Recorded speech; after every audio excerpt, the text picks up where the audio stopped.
final round by introducing our judges for today. Our first judge is H. Padamchand Kincha. Mr. H. Padamchand Kincha is a partner at H.C. Kincha and Company, Bangalore. With over 30 years of experience in the corporate and international tax regime, he has superhead the income tax consultancy and litigation practice. He advises multinational companies, Indian companies, as well as high net worth individuals on various tax matters, including tax structuring, due diligence, transfer pricing, and compliance aspects. Mr. Kincha is a prolific writer on various topics in the income tax. He has authored and co-authored innumerable articles across various tax magazines, including the Taxman publication, Bombay Chartered Accountants Journal, ITR, etc. He has delivered more than 500 lectures across the nation on several income tax issues. He has been actively engaged in several initiatives undertaken by the Institute of Chartered Accountants of India. He was appointed for the group leader for preparing the approach paper on the guidance on note transfer pricing. He was instrumental in making critical analysis of the direct tax code as a member of the team constituted by the ICAI on the request of the CBDT. He is currently a member of the committee of the ICAI involved in preparing the technical background paper on the income commutation and disclosure standards. His teaching stints in the past include guest lectures at the IIM Bangalore, intensive coaching classes of the ICAI, faculty at the Direct Taxes Training Institute of Income Tax Department. Mr. Kincha is a commerce graduate from the University of Bangalore, and he secured the 5th rank at the university level. He holds a bachelor's degree in law and is qualified as a CA in 1982 by securing the 25th rank. It is an honor to have you with us today, sir. A privilege, thank you. Our next judge for today is Mr. Vipul Joshi. Mr. Vipul Joshi is a qualified chartered accountant as well as law graduate. He is a practicing tax advocate for more than 25 years. He has mainly appeared before the Income Tax Appellate Tribunal and High Court.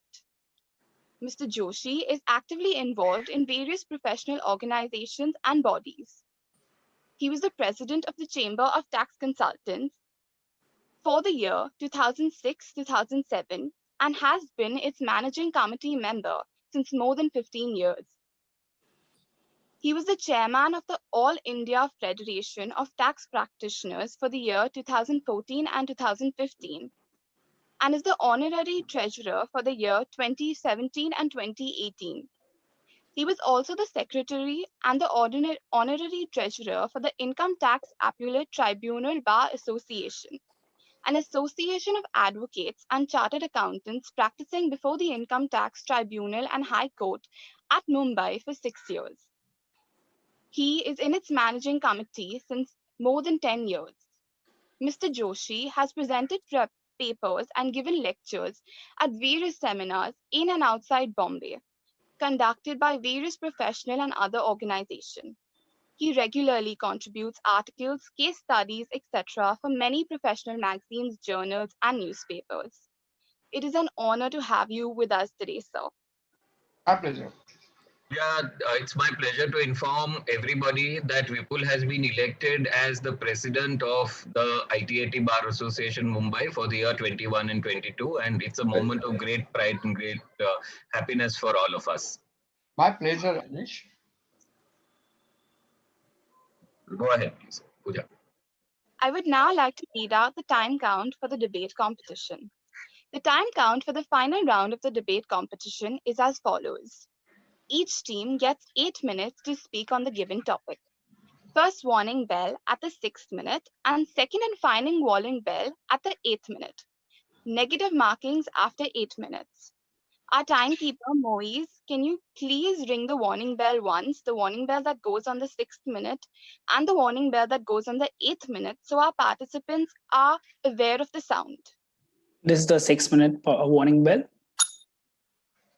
Is it audible? So now it is. Yes. This is the 8-1.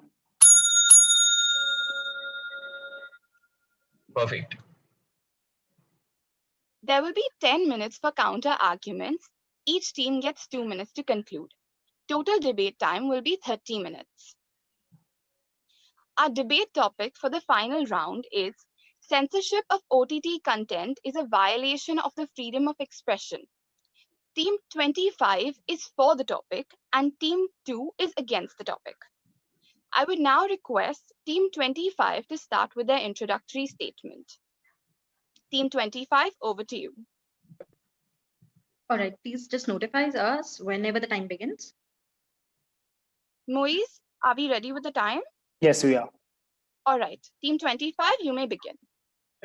So greetings of the day, everyone. The topic for the final round is censorship of OTT platforms is violation of freedom of expression, and my team, that is Team 25, Speaker A and B, we vividly and vociferously stand for the motion.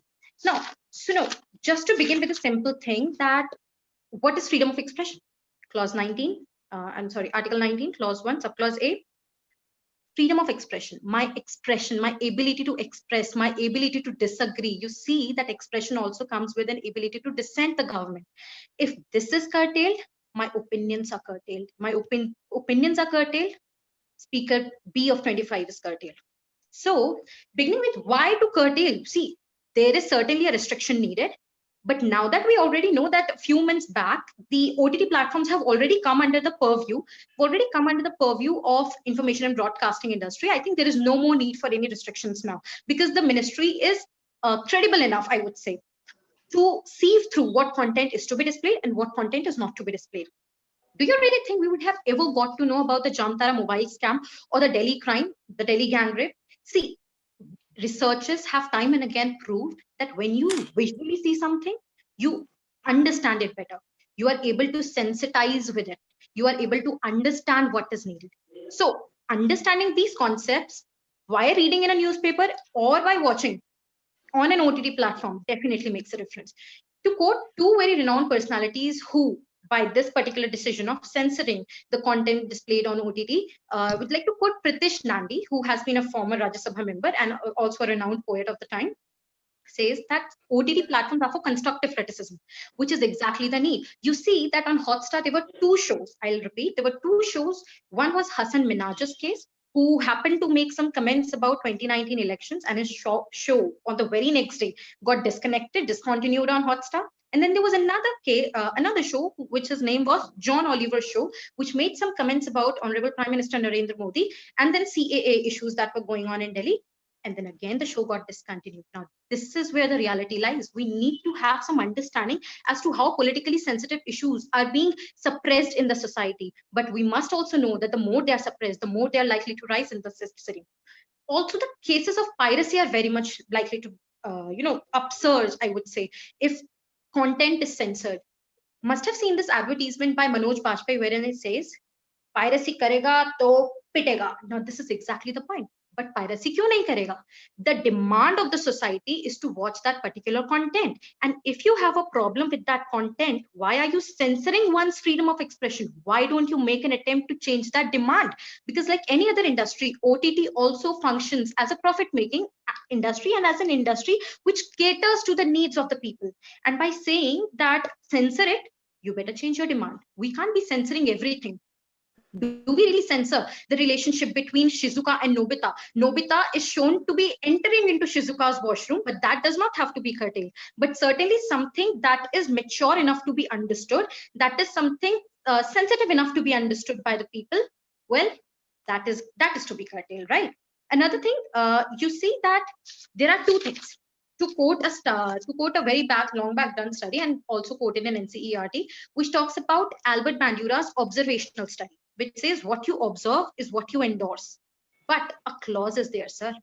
There is reinforcement. Reinforcement means you're rewarding. And I'm sure that the society is not so grave that it would reward conditions like rape. It would reward conditions of theft. Certainly not. To talk about how OTTs, you see that remember that sometime back, Salman Rushdie happened to launch a book whose name was Satanic Verses, right?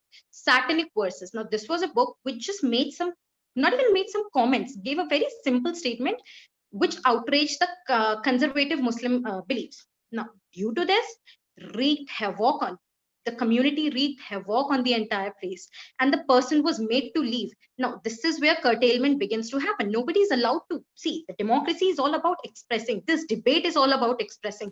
We listen to you, you listen to us. But when there is no listening to each other, there's certainly going to be a state of nature. Moreover, if we talk about Harshad Mehta's scam, 1992, Hansal Mehta says that this was an expected move because the heir could have been sensed, but this was certainly a move of despair. Because when you're curtailing the liberty of these industries, how do you actually expect them to? And the need is to sensitize both men and women towards these. The cases of increasing teenage pregnancies, the cases of increasing teenage rapes is not because they are watching the content on OTT. It is mostly because they are not sensitized with the issue. Specifically, India as a nation really needs sex education to be addressed at a right level of an age. I repeat, at a particular age. And parental control becomes a very important aspect in controlling. Thus, censoring OTT is certainly not an option. Now I would want my fellow partner to take over from here. Yeah. If I were to ask that which country I would prefer to live in, and the options were Afghanistan, Syria, and USA, which country would I prefer? I would surely prefer USA. The reason here is just because it provides more freedom to its citizens. The country should provide freedom to its citizens, then only the citizens will want to live in that society. Here I would like to quote a famous philosopher, J.S. Mill, who even had given a lot of philosophy on the liberty which a state should provide to its citizens. It is important and it is the role of the state to provide the liberty to its citizens, and there should be a chance for constructive criticisms. We here, as my co-partner mentioned, when there was a show which said something about the president or the prime minister of India, Mr. Modi, the people were very sensitized. So why there is not a space for constructive criticism? I think that there must be a space for constructive criticism. Here, I would like to note a ban on the movie, which is Bandit Queen, which picturized the true story of a woman who was raped and brutalized before and was tortured by the attackers. In this story, while there was a case in the Supreme Court which suggested that there should be a ban on this movie, the Supreme Court in this case said that the screening of the film cannot be prohibited mainly because of the depiction of the sexual scenes or the obscene and the graphical events. The court held that the scene featuring nudity and explicits serve the purpose of telling the important story that that is the productor's right to freedom of expression and could not be restricted simply because of the content of the scene. People should tend to get offended just because of this scene. They do not try to understand the motives of the producer behind showcasing the scenes. Here, even I would like to quote the statement made by the Chief Justice of India. He noted in the similar case, he noted that it would be an error to conflate sex and obscenity. It is wrong to classify sex as essentially obscene or even indecent or immoral. He had noted that it was not the element or rape or leprosy or sexual immorality that should be censored, but rather how the theme is handled by the producers determine the need for restriction. But people do not take this into consideration, and this is being very misused, and the people do not understand the difference between critical criticism. And that is why I think that the OTT media serves as a purpose of streaming, and we all love to binge watch this all the OTT platforms, be Netflix, Amazon Prime, Voot, or any of the OTT platforms. There are even many provisions in the constitutions for the reasonable restriction, but the restriction should be reasonable. That's all.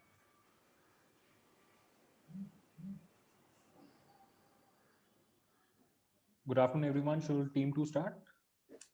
Team 25, are you done with your introductory statement? That was just your warning bell. Okay. Yeah, I'll continue then. You have- Pooja, that was the final bell. 8 minutes have been over. All right. Okay. Sorry. All right. Team 2, you may start with your introductory statement.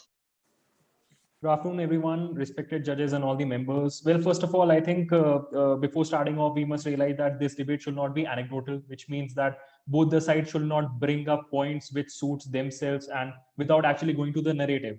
The narrative in this particular motion is, first of all, what exactly is OTT? Well, that is what we must first define. OTT refers to applications or services available over internet, and they operate over a network. So we must first of all realize that the ambit of OTT is quite vast, and this has been backed by the Ministry of Home Affairs. We must realize that OTT does not only include Netflix, Hotstar, it also includes things like WhatsApp, Facebook Messenger. These are communication services, and these are actually included under OTT. OTT is not only restricted to these big fancy names like Netflix, Hotstar, which we actually see, however, is based on very small platforms which we are not aware of, and which are posing out to have huge problems in India. Well, first of all, what it includes, as I've already mentioned, secondly, unregulated content. Now, we must realize that let's look at the example of WhatsApp or Netflix or other OTT platforms. There are chances of fake news in this particular case. People die, they are getting lynched.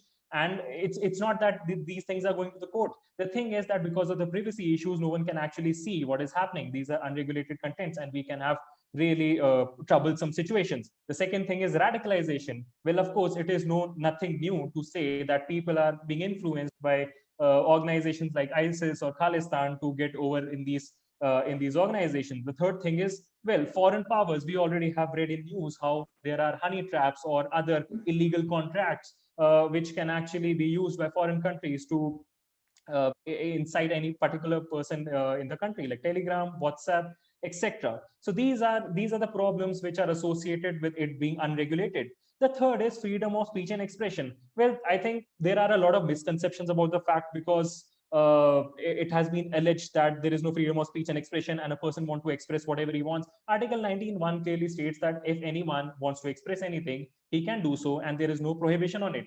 Only there is certain reasonable restrictions associated to it. That was actually said by Dr. B.R. Ambedkar, and the reason behind it is that my right to express should not violate somebody's and another's right to actually listen to it if he finds it harmful. This is also contained in Article 19, subclause 2, which talks about certain classes in which freedom of expression is not provided. Except for these classes, freedom of expression is provided in all other cases. For example, decency, morality, public order, incitement, contempt of court. What also must be realized is the wordings of Supreme Court. It must be realized that Supreme Court itself has stated that interest of the society must be protected. And why is it important? I'll be coming forward with it. There is a thing in law which is called as strict liability offenses. Sometimes even speaking the truth is no defense that a violence has been committed. For example, public mischief. A historian might prove something which he truly believes in and which he believes it to be true. However, that fact is so grave that it causes huge violence. In these particular cases, IPC under various sections like 505, 295, hurting religious sentiments, it does not matter whether there is intention or not. However, what matters is the act. The person must take responsibility for the thing that he is saying. And in these particular cases, truth is no defense. That is, freedom of expression is no defense if that expression actually causes violence on the roads, on the streets. This also brings me to another case. Now, we must realize that as for the present status quo, these particular organizations have a self-regulatory organization, which also calls for that child pornography should not be a part to it. However, a few years back in Gwalior, a very small OTT platform was booked because it actually showed child pornography on its platform. This was not Netflix, this was not Hotstar, but this was a platform of OTT that was being used by small organizations to create ruckus.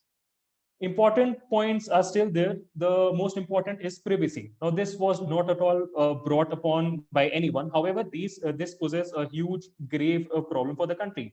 We must first realize that if OTT platforms are not regulated, then of course the privacy is endangered. Second thing, these data storages of most big companies are present outside India. In this particular case, if there is no regulation, then it is going to create huge problem with respect to privacy. The other team also alleged the fact that, well, she wanted to live in USA, which she considers to be a great nation. However, we must enlighten this very particular fact that most countries where democracy was actually born, let's say Greece, France, USA, they already have laws surrounding such sensitive issues. And so it is important. The last point, which is, I think, really important, is with respect to equality. We see there is a false distinction that is being created between print media and OTT platforms. Both these platforms are used to communicate what they think to the people, maybe of entertainment. Why is it that during 2611, if a news agency covers a particular thing wrongly, it is liable? However, if it is present on an OTT media, they are not liable. So this distinction, this false distinction, just because one is operating on an internet platform, is completely wrong. And the international perspective supports this point, that this restriction is unreasonable and it should be done away with.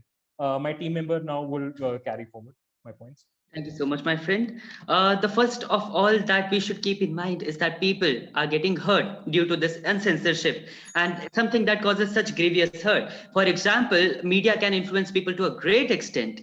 The criminal in the air hostess murder case said that he was influenced by Kabir Singh. Similarly, coming to OTT platform, the criminal in a rape and murder case said that he was influenced by a character in the OTT show Mirzapur.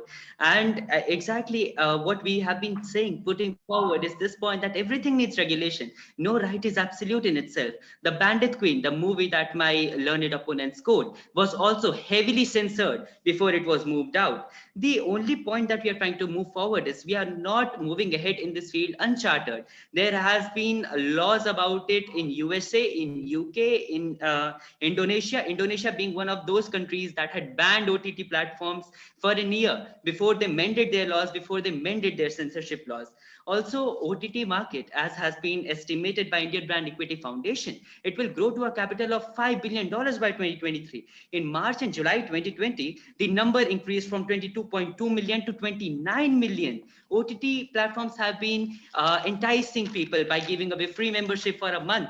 And that is why they need censorship. They need censorship because during this COVID-19 time, all the movies that were about to release in the theaters, they moved to the OTT platform. And that is why exactly there needs to be a regulation that binds these movies by the rule of law, because rule of law cannot be defeated. And lastly, coming to our very beloved Indian Constitution that we worship, we respect deeply, is that Constitution of India. In DPSP Part 4, it lays down the legislative intent of the lawmakers, and they wanted to secure the citizens a good environment, a safe environment, a secure environment. And lastly, in the landmark case of Keshwananda Bharti, the Supreme Court said that fundamental rights are there, but they have to be read in consonance with the fundamental duties and DPSPs. With that, we humbly submit to the jurisdiction of this honorable jury. Thank you so much. Thank you, Team 20. We now move to the rebuttal round. Participants have 10 minutes for counter arguments. Right. So Thank my you so much, first, ma'am. yeah. So just a Ma'am, second.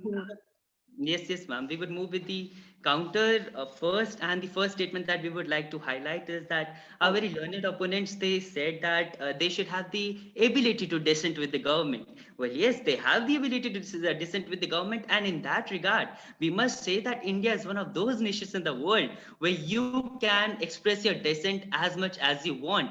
There have been nations like Russia, there have been nations like Syria, where the reporters who mention against the government are assassinated. And everyone knows why is that so. For the shows that you quote, ma'am, there has been no authoritative, there has been no reliable source that the government pulled it out of the OTT platform because of its political considerations. These shows, ma'am, they could incite sedition. And sedition, as it is said that laws of India, nothing could be allowed that can infringe the sovereignty, unity, and integrity of this nation. This is a great nation of great people where these stalwarts of feminism, where these stalwarts of freedom have walked upon, ma'am, which are universally, globally renowned. Thank you so much.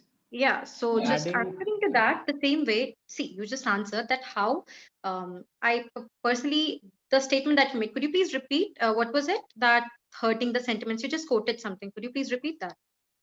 Ma'am, I quoted nothing in particular. I just said that you said you need to have your ability to dissent with the government. The only fact is that you can do that, but within reasonable limits. There are reasonable limits to everything. Even right to life, So, that yes, is sir. under Article 21, is not absolute right. It comes with some reasonable restrictions. Right, sir. I completely agree with you, sir. And thank you for calling us Learn It Twice. Thank you. Yeah. And moving on to your question. Sir, what is reasonable as per you might not be reasonable as per me. You see that there is a demand of all these things in the society. The the people basically need it. So putting a reasonable restriction, reasonability is not proven by what 2B or 2A says, is not proven by what 25A or 25B says. Reasonability is proven by how many people are in favor of it, by how many people are dissatisfied with it. Ma'am, to All claim right. the Now coming on to the question, of I would law, appreciate if you could, if community it could stands be a as per the mutual. rule of law. Sir, I think it will be appreciable if we mutually listen to each other's question, then answer and then simultaneously question, right? Let's turn out this debate into a productive debate. Right. 25, do Let's you just have not any pounce questions that you upon would each like to? other. Let's discuss it calmly. Can I Yeah. Right. have some questions with you? Even I want to add to my co-debater's points. She said that reasonability for is different for different persons. Sometimes the reasonability for the common public, because they have not learned law. Only if you may see that only 1%, if we talk about lawyers or the judges or the learned person who know about law, they constitute about only 1% of the country's population. Most of the population are not even aware about the Constitution of India. They are I not get even your aware point. about the fundamental rights which I are get your they being provided with. And even we have the responsibility of making them aware about their right. So sometimes because of this, because of not having the knowledge about the constitution and about their restriction of rights, sometimes these people or the public misinterpret the representation which is being made in the movie.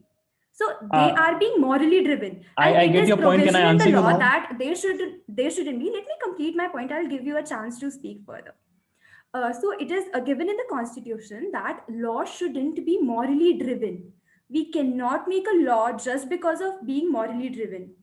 This is a principle which should be followed by making any law, and this is still being followed. So when we say that there is a different reasonability, so many a times these people are the people or the citizens of the country are being driven by their religious sentiments and their Ma'am, I moral got your point. We principles don't of have their much time. religion. I Or won't have much time yeah, then so later let on me to answer complete. you. Yeah, So even let we let me it. come up. Yeah, I got I'm your just summing point. up. It I'm is just summing up. repetition I'm now. just summing up. I'm just summing up because they are morally driven. That is why they consider it as unreasonable. Because just because of their moral values, it cannot be considered. We have to consider what is at the back of the producer's mind. What is his intentions of showing? Okay, now let me come up. Well, the debate over here with this particular question was what is reasonable. The first thing that courts use to decide what is reasonable man's perspective, reasonable man's test, what an ordinary man will think. However, first of all, it is not for team 2 or team 25 to decide what is reasonable. It is for the court to actually determine what is reasonable. This answers your question of what actually is reasonable. Second thing, a grave accusation was actually made of what is reasonable. Team 25, member 25, we actually came up with the point that what is reasonable is determined by how many people actually support it or not. That is mobocracy or majoritarianism. That is actually wrong because a lot of people might actually be in favor of, let's say, putting down with democracy, but that is not the right thing to do. That is not reasonable, and that violates the very principles of constitution. Thirdly, team member 25A actually came up with the point that a lot of people in this country are ignorant. They don't know about constitution, and well, we have to tell them about their rights. First of all, ignorance of law is no defense. If someone commits a crime which is quite grave and it affects a lot of people, then this defense that he is not aware of that particular right is actually wrong. Fourth point, again, morally driven. This again is an accusation, and it is for the reasonable man test to decide. However, my questions are much more grave than this. First of all, well, the main accusation by Team 25 is that they came up with a lot of anecdotes, a lot of series names, which they accused were biased and they were not allowed to do away with their freedom of expression. In this particular case, if these shows were so bad and if they were taken down, aired out, then why, first of all, why were there so less? In fact, I don't even know any conviction in these particular cases, conviction I'm talking about. And secondly, how are you aware of these particular shows if these shows were actually boycotted, restricted, or they went into a court of law? you are aware of these shows because they were aired, you watched them. So that actually proves the point. These shows, if they are not against public policy, if they do not violate Article 19.2, then of course they are getting down. The reason why certain shows of Hasan Minhaj or John Oliver with respect to CA were aired down temporarily were because elections were coming soon. These were important issues. And if these issues were incited frivolously, it could actually result in violence. That is why the authorities actually took the right decision. And these shows were back now. Secondly, an important thing is that there is a difference between OTT platforms and print media platform. A news channel, let's say, highlighting one particular offense is liable if that reporting is wrong. However, with respect to an OTT platform, there is no case. Do you want to justify that a print media platform is wrongly accused, because then you are justifying that OTT platform should not actually be May I regulated? answer this question? Yes. Yeah, so let me answer. So you talked about the role of print media and related it to the content being displayed on OTT. So do you remember the times during the time when Indira Gandhi was the prime minister and she censored the newspapers, and then there was a time when the newspapers were being published and they were blank. There were no news just because they were being censored. So do you want this to happen the same with the OTT platform? OTT platform must have the liberty to provide the people with a constructive criticism. If there is no constructive criticism, then how we will develop our thinking? And even you talked about the mobocracy. That is the point which I was talking about. That the main reason behind censoring this OTT platform is just because many films and everything is banned, and these is banned because even you mentioned that ignorance of law is no excuse. I'm aware about that fact, and most of the peoples are even aware about this fact. But I was talking that what is at the back of the people's mind when they watch this content. It is not law which comes to their mind, or it is not the reasonableness. It is the Isn't that moral the problem? principles which is being embedded in them. It is the Isn't that the religious problem? values. So they are driven by that.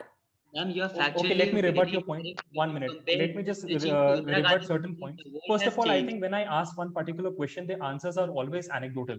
If I one particular thing, why is there a segregation between media houses and OTT? The answer is somewhat in 1970s, there was Indira Gandhi. First of all, the facts are wrong. Indira Gandhi did this particular act during emergency. There was no democracy as such during cases like an emergency. Secondly, what I want to bring to your notice is that this, if you are saying that media houses should not be regulated, just like OTT platforms, then let's say an incident like 2611, media houses go on rampage in Mumbai and report things which are not in the First best of all, interest of I the didn't country. say that the Then media are you houses also shouldn't be supporting? regulated. I said that the situation to which us, ma'am. happened with the Listen to- media, with the print media, listen do to you us, want the please. same to happen with the OTT platform? You Please, are ma'am. reversing my Please. statement which I made. No, we are just copying and retaliating to your No, that the statement. statement was being Yes. reversed, and You- that's why you I do pointed it out. Please let us Okay, speak. You Please do. let us- when was the I last believe you time too. after emergency that do you think unreasonably a thing was aired out after emergency, unreasonably, and it was acquitted in court, person was convicted in court? The thing is that these things are actually tested in the court of law, and these are supreme institutions. If something is really violative, for example, in the case of the series Tandav, the Tandav series, people have been booked under 292 IPC for inciting, for hurting religious sentiments. However, this still has not reached Supreme Court. It is still an allegation and it will move forward. The thing is that there are rarely any cases when the Supreme Court has ordered ban and it is a policy not to do so. The policy is always to actually cut it or censor the part that it think it's volatile and put across the rest of the things. Then why Yes. is it that there is this segregation with Sheila OTT Singh platform? versus Because it also shows vulgar opinion, foul language, abusive language, and even children are forced. They can watch it. It is there with children too. Also, ma'am, Absolutely. There is being a restriction which can be made wherein it on the was OTT held that platforms, freedom of so that speech children has don't been more watch restricted. this type of 25. content. Guys, I'm so sorry, but that's all the time we have. So now we will be moving to concluding statements. Okay, Team 25, you may now give your concluding statement. All right. So I think on the very first day when the debates basically were open, one of the chief guests said that, during debate, it's very important to have a discussion, to reach to a fruitful conclusion, to listen to what the other party is saying. But I think there has been a blatant attempt to monopolize the entire debate, wherein none of our questions were answered because they were constantly getting answered. We were constantly answering, and whenever we made an attempt to put up a question, it was tried to suppress. But anyway, leaving that aside, coming back to censorship of OTT. Now, I believe that one of the points that the speakers had happened to mention was about enticing people. I really don't get how exactly enticing people makes censorship of OTT even viable as an option, because enticing is basically an economic trick which every industry plays, which every profit-making industry plays, and so does OTT. Leaving that aside, nothing is full, shortcomings proof, but our focus is more towards how those shortcomings can be dealt with. Now, restricting or curtailing the freedom of OTT altogether is certainly not an option. And now I would want my second partner to take over.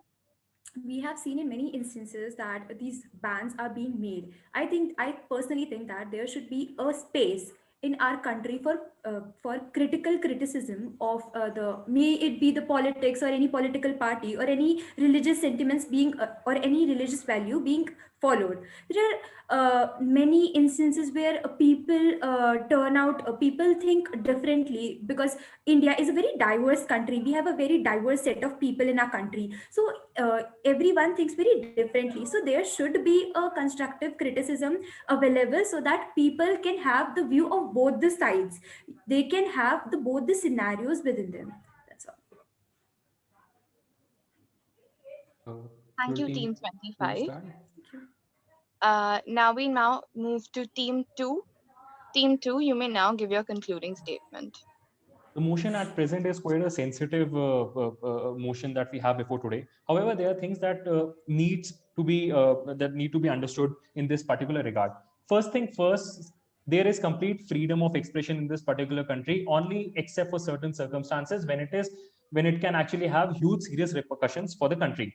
And those have already been mentioned under Article 19.2. Secondly, when talked about the last instance when one particular series or any particular director was actually convicted for any tension, except for those provided under Article 19.2, well, I think the last was emergency, and that was also not a democracy as such. The third thing is many important issues were not debated, which we brought out. The first is of privacy. What happens if something is unregulated? Because people are actually entering or putting through their data. And these data centers are located across India. So in this particular scenario, it is actually a challenging situation. Secondly, unregulated content. Now, the opposite team came up with the act that every person actually thinks differently. The problem is, and the question is, who is responsible for the consequences of this thought? If people think differently, then the show will also impact people differently, and some person might perceive it as violence, or it might hurt his sentiments. Then he has a right to approach court. And in these particular cases, the Supreme Court has actually given the benefit of doubt to the person who's being incited.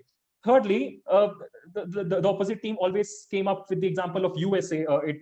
However, the point is that all major democracies in the world, from time being, do actually have laws in this, and thus the international perspective is clearly in our favor. Fourthly, the segregation between OTT platforms and print media both do the same way. Then why is there a distinction between both of them? And fifthly, the story of various anecdotes without any narrative actually creates a false image, because the context behind one particular instance is different for the context behind another, and then equating all of them and creating a narrative is actually wrong. So it is with these important questions and these important problems that I put forward my arguments. Thank you. Thank you, Team 2. That brings us to the end of the debate. Judges, would you like to discuss this debate with each other? Mr. Kincha, if you have to ask anything to the participant, Mr. Kincha. I wanted to know whether any of these participants have had an occasion to refer to international developments, particularly the guidelines in Singapore or in UK or in Australia. Have you had an occasion to refer to those guidelines? Yes, sir. Especially Singapore has very critical guidelines on this matter. Yes, sir. I had referred to them. All the countries which you mentioned have made some guidelines regarding the OTT platforms and made some restrictions regarding them. There's no reference to all of this in your discussion. Are you aware of the recent executive notification in India in November 2020 on this matter? What has happened in November 2020? If you allow, I may answer it.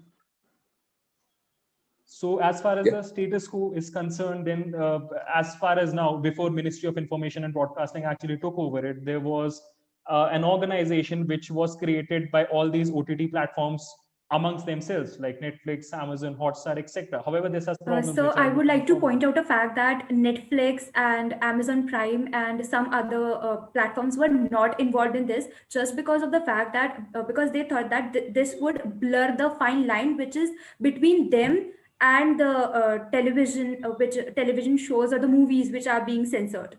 That is why they were not the part of these. I could If I even may complete now, sir. The guidelines as provided in India, and I think Singapore will have similar guidelines, are first of all with respect to child pornography, that it should not be there. Secondly, religious sentiments should not be heard, terrorism should not be encouraged, and contempt of court, basically things which have been contempted by court should not be presented. These are quite similar to Article 92 of the Constitution. Therefore, I began with the international developments. I then came to the legislative developments in this country. Are you also aware of the Supreme Court decisions in Ranjit Udesh's case or K. Abbas's case on this matter? Yes, sir. I have actually cited K. Abbas case in this particular case.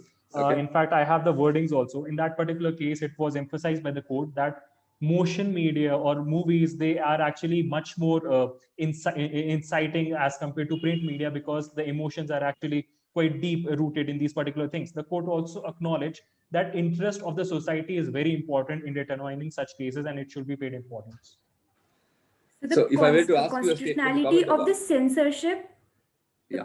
constitutionality of the censorship was under the 1952 Act, which was being challenged for the first time in the K. Abbas in the UOT case.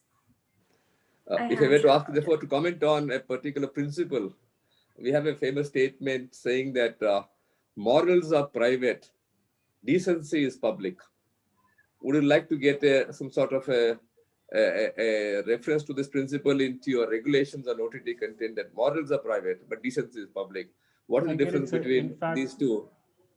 I get it, sir. In fact, this is the main reason of why there was actually a segregation between OTT platforms and media houses.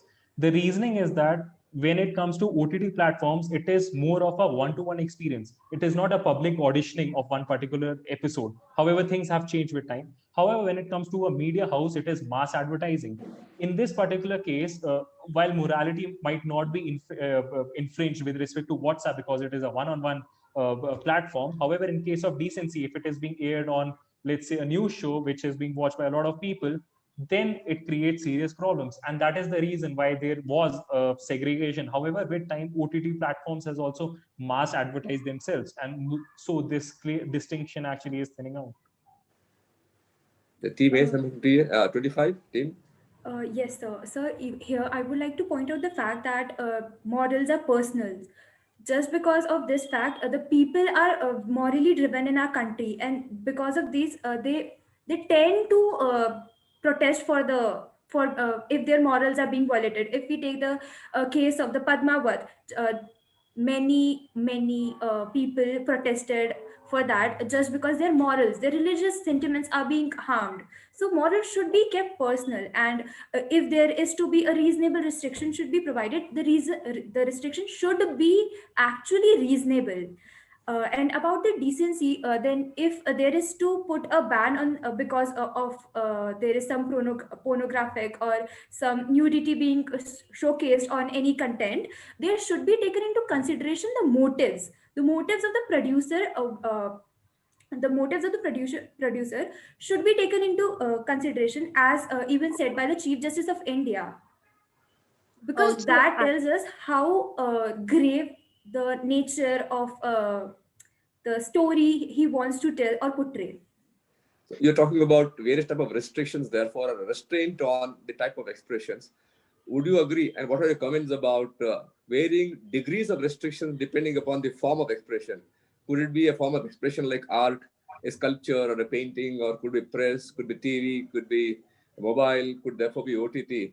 Would you therefore look at varying forms of restrictions, or could there be, or should there be standard restrictions depending on Sir, the type of content? yes, Are you yeah. agreeable to varying forms of classifications? Sir, I would agree to varying forms of restrictions as the art forms have different art forms have different impact on the people. If it is a painting or if it is a sculpture, it would have a different impact. But in the case of a motion picture or a show, it directly impacts the people. So there should be different censorships if even provided, and there should be different rules for different art forms because they impact the public differently.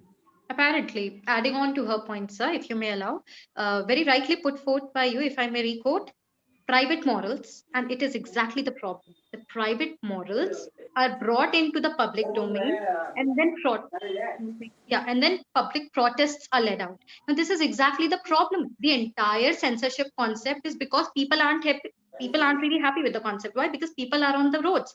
Now, people are on the roads because of their morals. Perhaps I don't have any problem with Tandav displaying anything about Shiva, anything about politics. I don't have a problem. And then, is there any guarantee as to how many people in that particular circle that is protesting are the legit ones? We all know that under the curtain goes a lot of politics, a lot of diplomacy, which we aren't aware of. And OTT platforms have come up because for the basic reason of constructive criticism. They need to put forth, they basically are a real mirror to the society, if I were to pre-quote it. Now, as very precisely has been highlighted by my fellow partner, that we need different rules for different platforms. Yes, see, as I said, that appreciating other points team is equally important, and we up to some extent do agree that censorship is needed.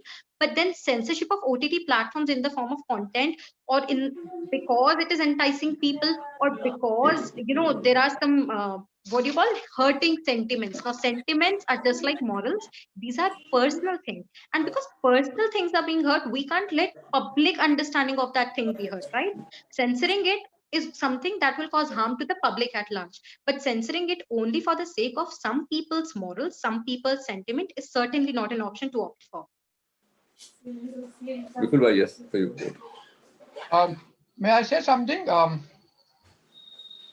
The teams, first of all, I'll be asking questions to both the teams, but the common observation, both of you, do you think that keeping in mind the very peculiar social, economic, political fabric of India, such type of sensitive issues or laws, or whether to have censorship or not, whether any comparison with other countries, how far it is relevant? Number one, it applies to both the teams, for or against.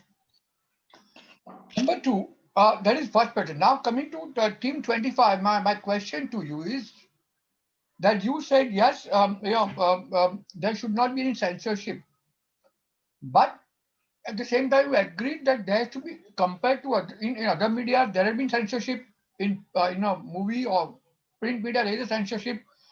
So is it the case that there should absolutely no censorship, or there should be some lesser latitude should be shown while thinking of putting any censorship on that? Number two, how would you address the negative impact on the people of India? I'm using the word India. I'm not any other India. If at all, admittedly objectionable content is uploaded. Two questions. All right, sir.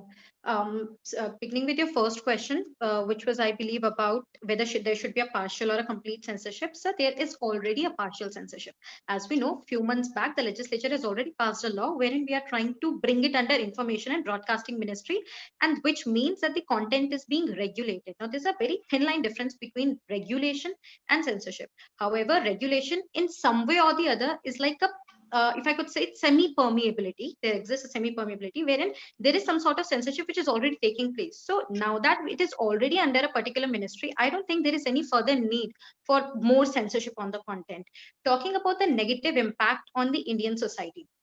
Sir, impact can be positive, can be negative. It is much about what kind of an individual we are. It is much about what kind of beliefs we are. It is much about our upbringing. It is much about the parenting we have been conditioned to. Now, that is the building stone. I may watch whatever content there might be on an OTT, and it may or may not have. Now that layer, that, you know, that shield of mine is the way I have been brought up. Moreover, the negative impact is generally when children tend to watch it, or when people tend to watch it when they are not in an appropriate age. And that is exactly the point which my team has been trying to highlight, that we need a parental control over the content that people watch. We need to have a control. Maybe that is the kind of censorship. If I were ever to support censorship of OTT, it would be in the form of censoring by parents. When parents teach their kid about sex education at the right time, when parents expose them to this kind of content. Madam, at the I'm right not on, no, I'm on a larger issue, the parent, and I'm on a child. Yep. A simple sculpture, a simple dialogue, a simple painting, a simple joke. And it may be a very sensitive for the Indian perspective. It runs into, you know, the religious or linguistic, feelings are hurt. Right or wrongly, the issue is that are we concerned with what the present situation is and deal with the issue of censorship, or are we still in the Alice Wonderland that no, ideal situation should be nobody should be hurt. So censorship should be levied based on the current situation or the possible, the best possible scenario or the ideal society. So I would like to answer your question.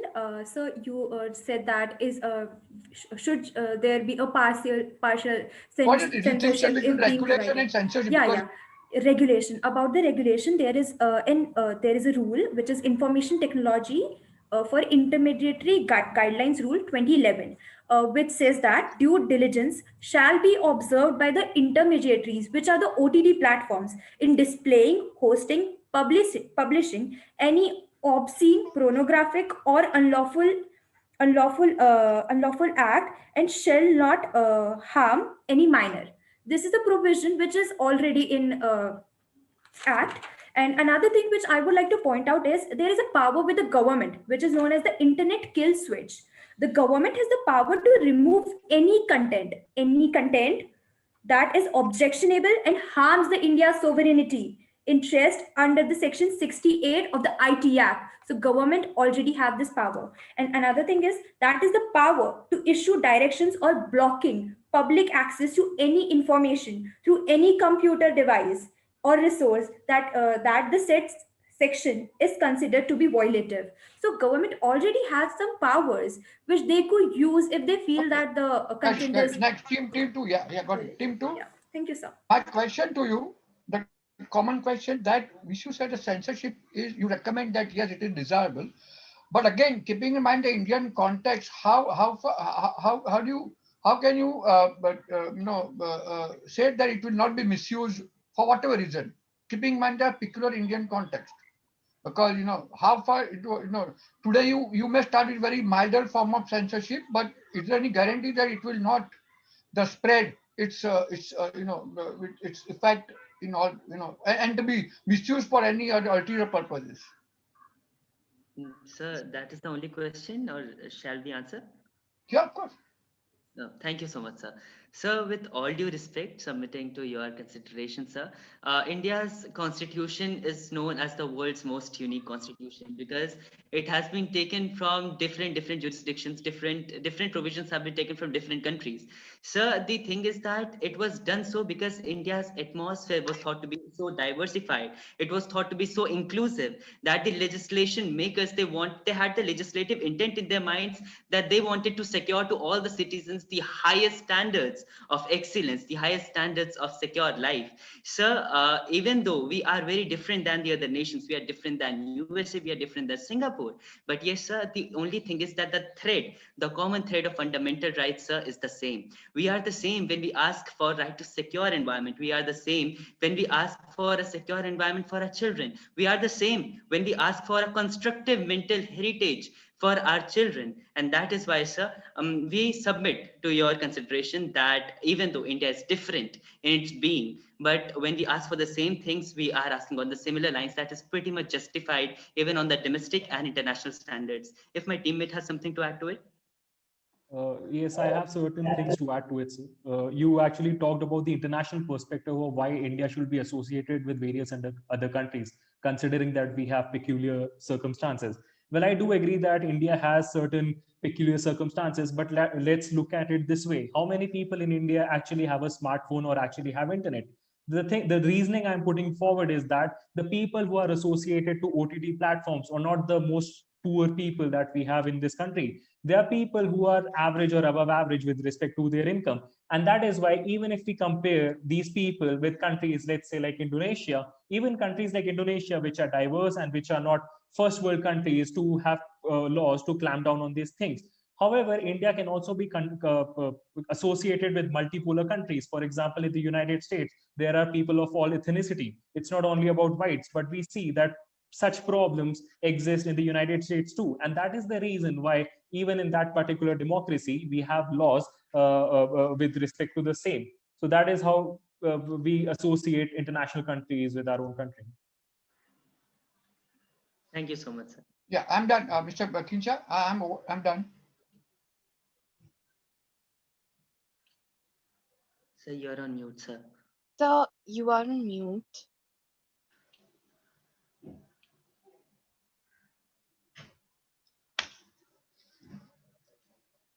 I'm also done. I have nothing further to add. Over to the organizers. All right. Thank you, participants. Thank you, judges.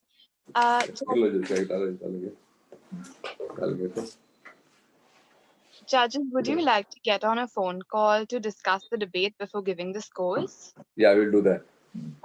All right. We'll do that. Yeah. How much time? 5 minutes, Mr. Kincha, 5 to 10, 5 minutes? 5 minutes, yeah, 5 minutes. 5 minutes? Yeah. Organizers, 5 minutes, okay? All right, sir. So we keep it, okay. All right. What is the most critical portion in a presentation? What do you think is the most critical portion in a presentation? Sir, I believe content. Yes. Next. So putting forth your arguments or your content properly and in a very what do you mean by manner. properly? How do you emphasize the word properly? What do you mean by that? In a clear manner. It shouldn't be ambiguous. No point shouldn't be. That So means yeah, please. Yeah, taking it in a strategy, like from the first step to the second step, eventually unwrapping the layers and explaining a topic. So should there not be a theme, therefore? Should there be a theme for your presentation? Certainly. Every presentation should have a theme. Yep.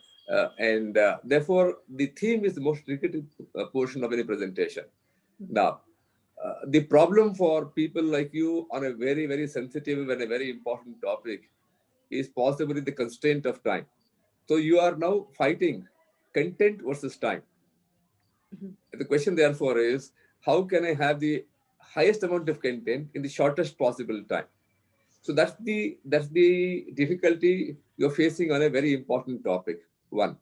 2, the content itself ranges over a wide area of topics, including the legal framework, the moral framework, the ethical framework, the country's framework. So it ranges over a wide number of topics. So you need to therefore have some sort of a catch-all topics concerned, but within a limited time frame. So how do you achieve that is an issue. So if at all they're going to be looking at certain takeaways from this, possibly would be, from my suggestion, would be that the presentation has to have a theme, underlying theme covering. The question therefore is, the theme should contain the outline of what you're looking at. Possibly content will have to yield to the theme overall. Because our desire to have too much of content will possibly slip on the theme. Therefore, the theme has to have the priority and the content has to go about it.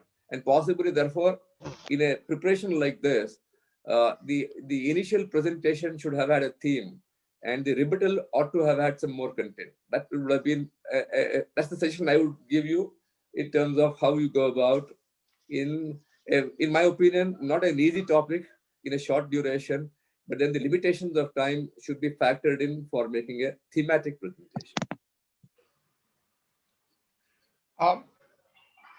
Yeah, may I just add something, Mr. Kincha? Yeah, please.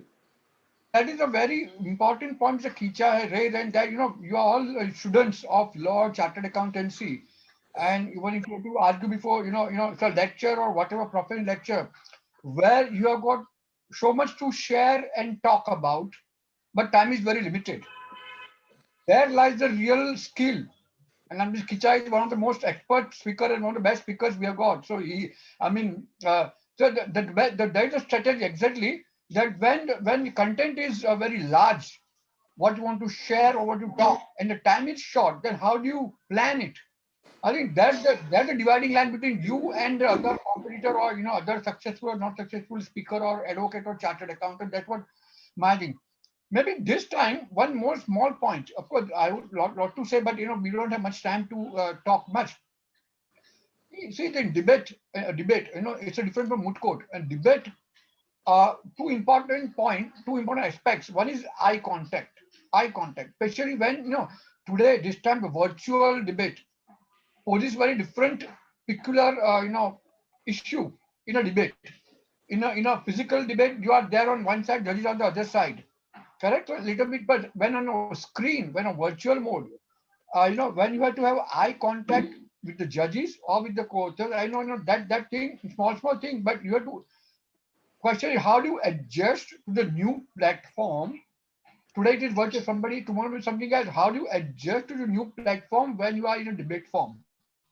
Smiling, eye contact, rebuttal, and how do you respect the opponent? Being good, being rude, being nasty, whatever. I'm commenting on a particular aspect of debate, not on larger issue of moot court or any other things. And Mr. Kicha rightly pointed out, when the time is short, very short, content is quite interesting, sensitive at the same time. It's a topic is very so planning and proper division of the the duties of the two members of the team is the most essential. As I said, planning is more important. Sometimes the package is more important than the content. So how do you present? Of course, content is more important in debate, but sometimes good content can get diluted by not so much good teamwork or presentation, and vice versa. So I'm just in a court, in a tribunal court, sometimes how you present also may tilt the balance. Apart from, of course, the knowledge and the content is, of course, it's a common thread. But how you deliver, sometimes you are unable to deliver properly. A good case, may get compromised. It's just what my short observations to supplement what Mr. Kincha has stated. Is purely as a neutral observer, may I make one or two small comments? Yes, sir. Most entitled. We are neutral. We are neutral also. We generally also are neutral. My comments are also neutral. One of the judge, so it may not be very appropriate for me to give comments, but I think there are two things that I just want to, emphasize. One is sentence construction. Your sentences have to be simple. They have to contain one idea. One sentence should contain just one idea. And this is a malaise that all of us have, that when we start speaking, right, and when we switch from one idea to the other, we don't necessarily switch sentences. We continue the second idea in the same sentence. And to somebody who listens, right, one sentence in one idea is much more palatable. His brain is used to receiving one idea in one sentence. So you should be very clear that when you talk about a particular theme, that particular theme has to end with a sentence. If you're going to start another theme, then start it with a separate sentence. Don't say and, but, however, further. It becomes very difficult for somebody to register.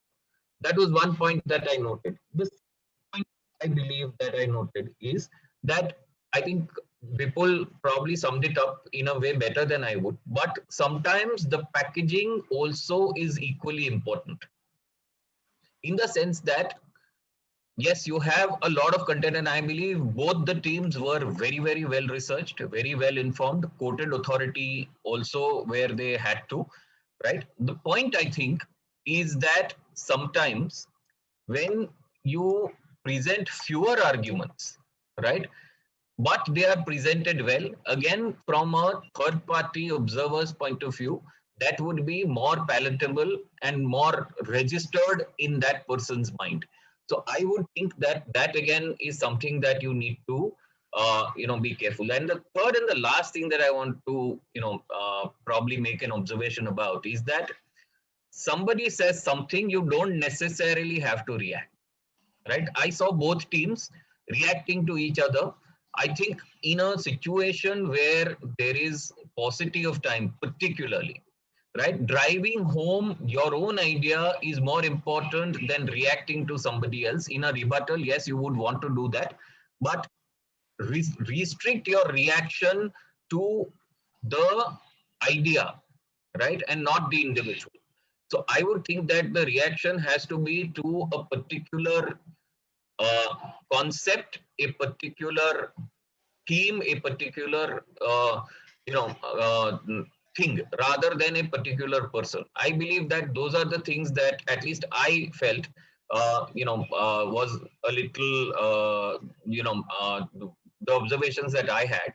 But I would think that my compliments to both the teams. Both the teams were really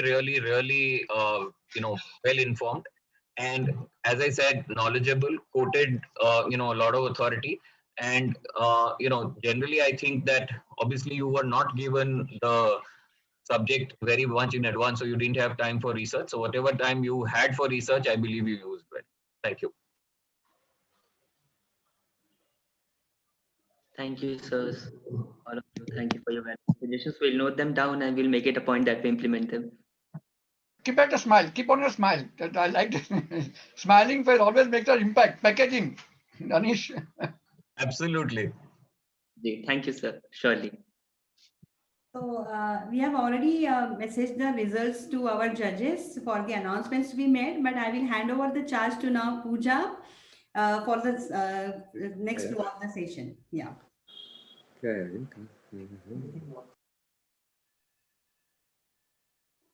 We now move to the closing ceremony of the Dastur debate competition.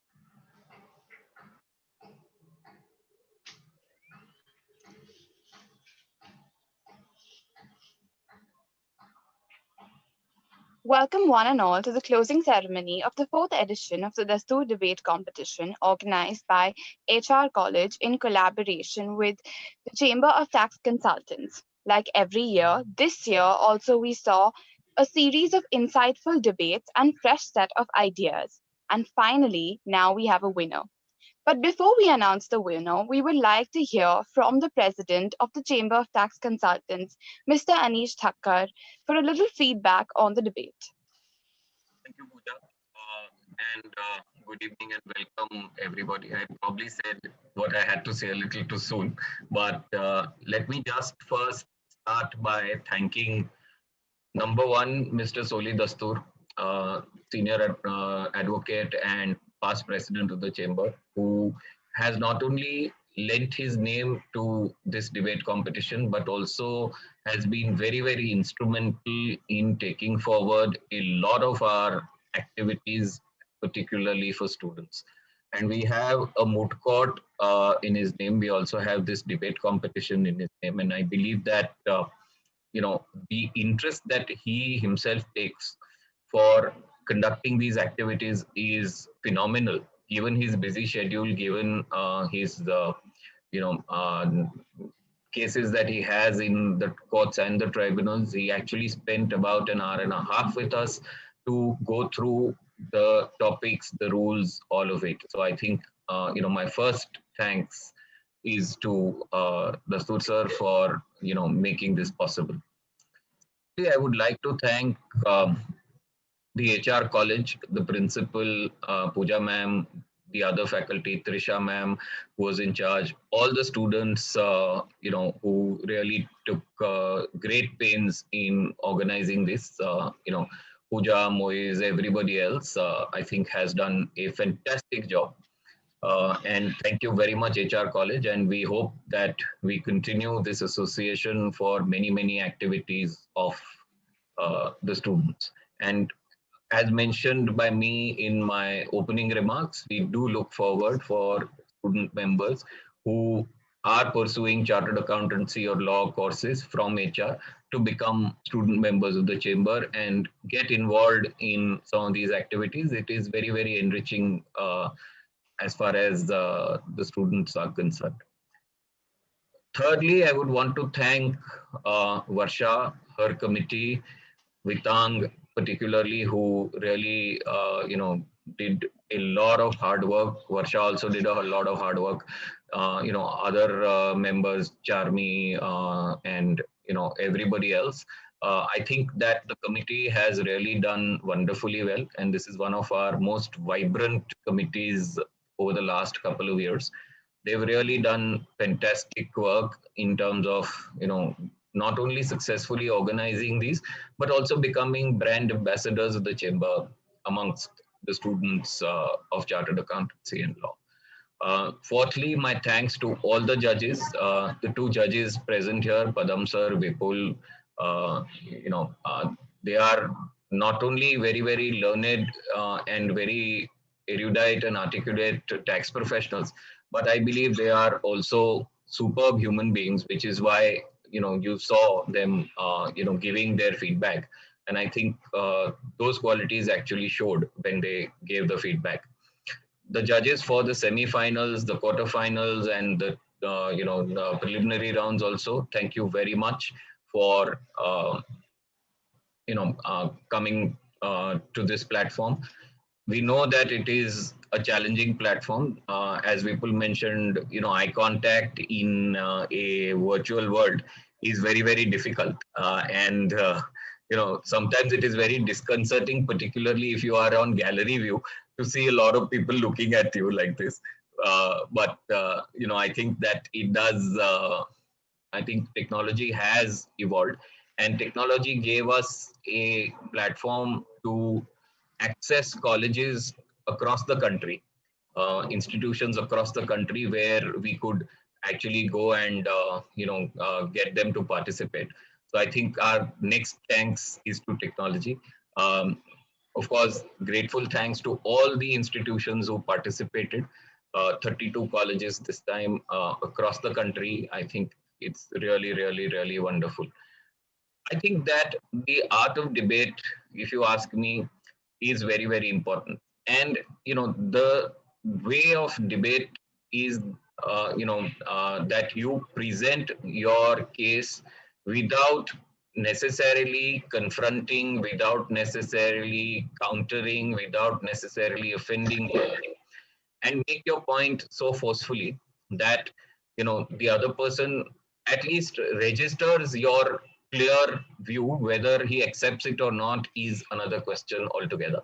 But I would believe that the art is still alive. Of course, it, like many arts, is probably not as vibrant as it was a few years ago, but it is still alive. It is still vibrant amongst some of these students that we saw here. I think it's really fantastic. My thanks to all the students who participated, because you took off time from your schedules. It's not easy to compress arguments on a particular topic which you don't necessarily follow very closely sometimes, right, into a particular time frame and then present them. But I think all the students, be it in the preliminary rounds, be it in the semi-final rounds, be it in the final rounds, all of them were really, really good. And I'm also very, very happy that we did have a fair share of ladies in our student base. And I think, I was in a conference way back in 2010 in Paris, when a Swedish economist, I forget his name, who was addressing us at that time. And he actually made a point way back then that women will increasingly find their way into the boardrooms of companies. And I think that statement is actually now coming true, not because the Companies Act mandates women directors, but I believe because women are now standing shoulder to shoulder with men in terms of each of the fields, be it medicine, be it accountancy, be it law, etc. So I think, again, I'm very, very pleased to see that even amongst the students, we have, a great gender diversity. And it's really important for us as a country, because I believe that there is still a lot that gets talked about as far as women and women empowerment is concerned. And I would think that women empowerment is something that the government takes seriously, we at the chamber take very seriously, and each of us should really contribute to women empowerment. I once again thank everybody, the chamber staff, the unseen heroes behind all of this organizing. I think they've done a fantastic job. Maitri from our IT committee, who again was very, very helpful. And of course, many people from HR college who unfortunately I haven't seen, but I do want to thank from the bottom of my heart to make this possible. I think this has been a great debate. We're looking forward to conducting this every year with HR College, and we look forward to more and more participation from various colleges. Thank you very much. Thank you so much for your words, sir. Now I'd like to ask our principal in charge, Dr. Pooja Ramchandani, if she'd like to address the audience. Thank you, dear. Amongst the distinguished guests, I, on behalf of HR College, would like to put it on record and thank the CTC. And I was scrolling through the videos and the list. I can see so many CTCs joining and sitting here. We feel privileged that HR College students have this opportunity to work with all of you and learn with you on how to organize such a brilliant program. It's our privilege that our students are learning with you. I think I have to thank Mr. Anish, the president, Ms. Varsha, who have been coordinating with our students and have ensured that our faculty and students get the best out of this debate. And I am getting reviews from Trisha that this debate has been wonderful. And across the country, this opportunity of online was given to students. Yes, offline we say we want to meet, greet each other, talk to each other, but this online has opened a wonderful opportunity that we have heard views of students across the country on this in this competition. So I would like to put on record a special thank to all the CTC members present here, all the distinguished guests present here, and looking forward to, as Sir said, Mr. Anish said, that looking forward to not just one, but more debates and competitions of such nature.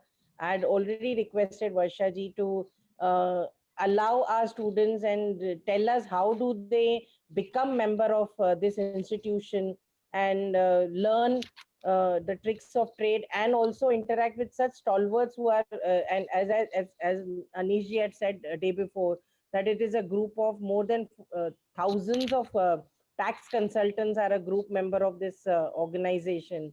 So I would be little greedy where I want my HR college students to be a part of this organization and interact with you all and learn from you all, because as Anish ji said, HR college is a factory of CA where we ensure the doors are open to chartered accountants, and we make our timetables and our schedules in such a way that they are not trouble.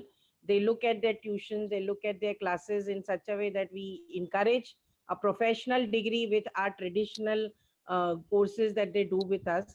So we feel proud when they achieve and write that we become a chartered accountant, we become a tax consultant.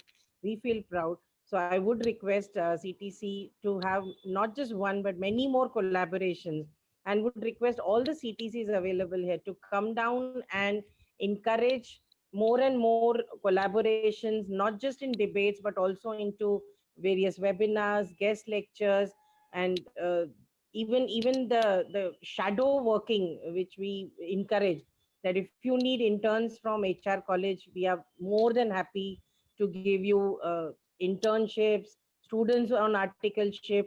And I think CTC can help us there, because lot many students look for placements in articleship, which they don't get.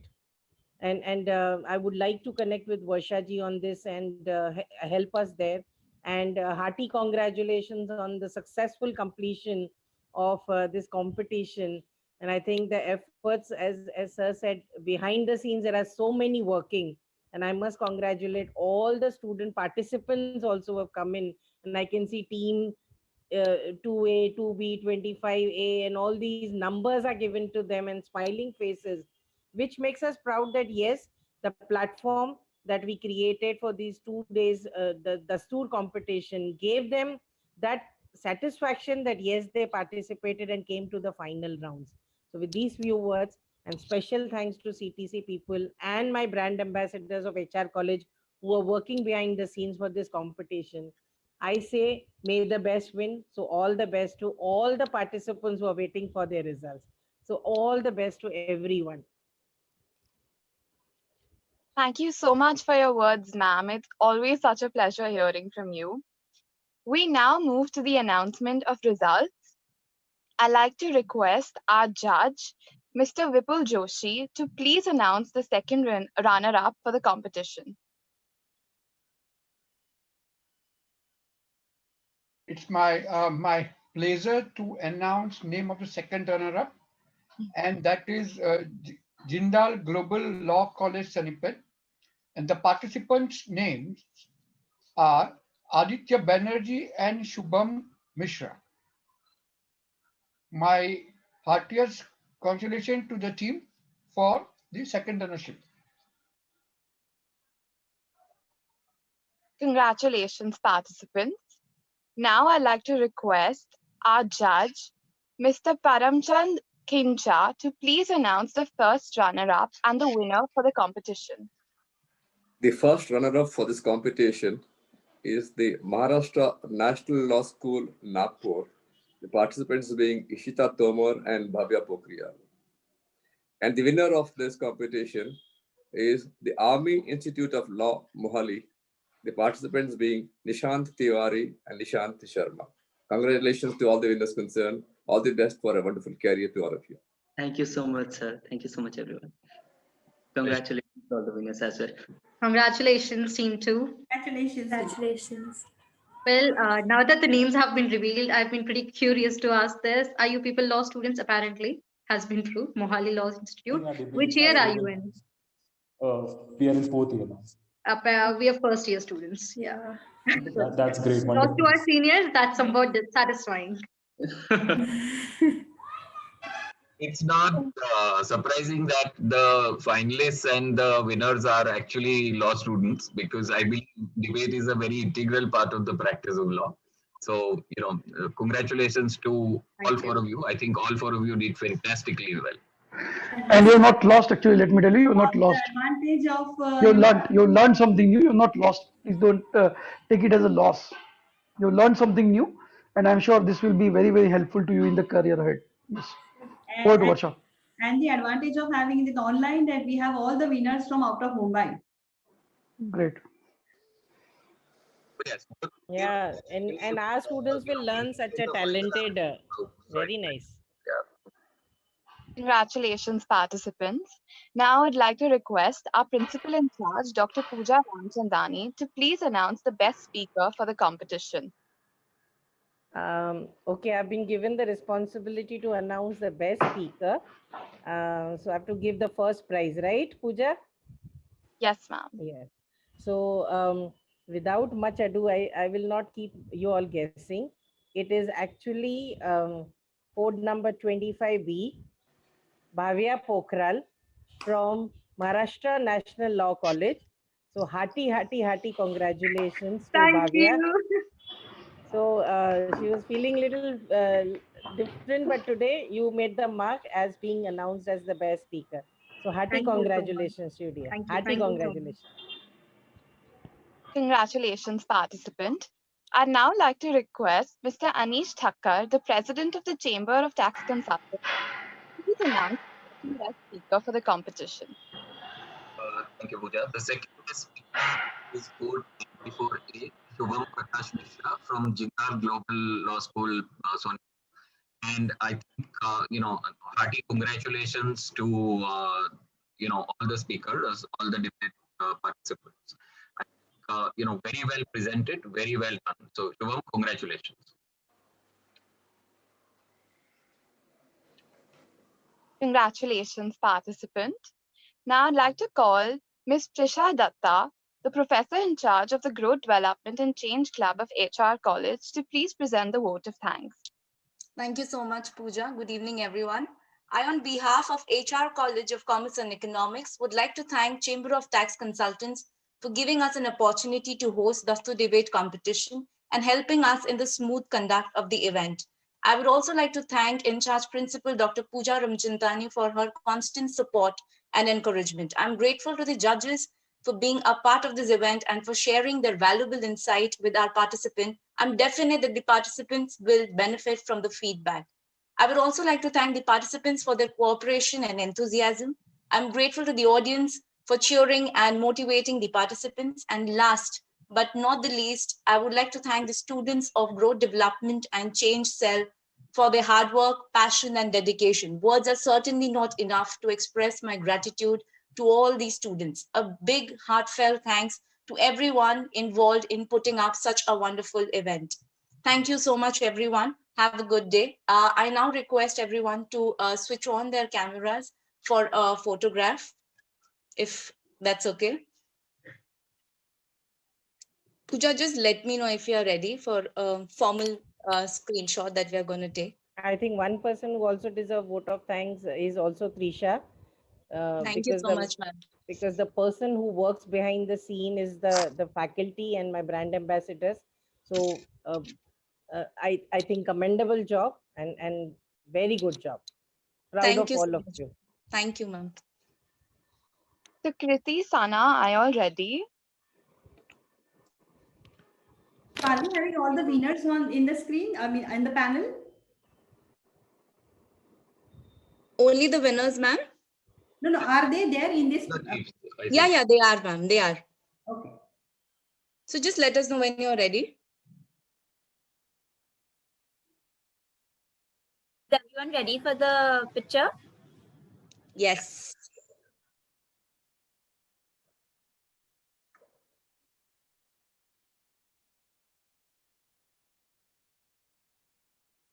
Thank you so much, everyone. Thank you. Thank you. Thank you. It was great having everyone. So Thank you, Anish ji. Madam, and the entire team of HR College and all the participants and our seniors, Padam sir, Vipul sir, and even Soni Dastur sir, who has guided us through this entire structuring of the topics. It's because of the seniors' support and guidance continuously we are able to do all this good work for students. So big thank you to them. Without them, it is not possible. That's why student committee can really do a lot of work. And we look forward to all these participants to join Chamber as a student member, and we work together for. Absolutely our pleasure, Varsha. Absolutely our pleasure. Yeah. Absolutely our pleasure. Thank you so much.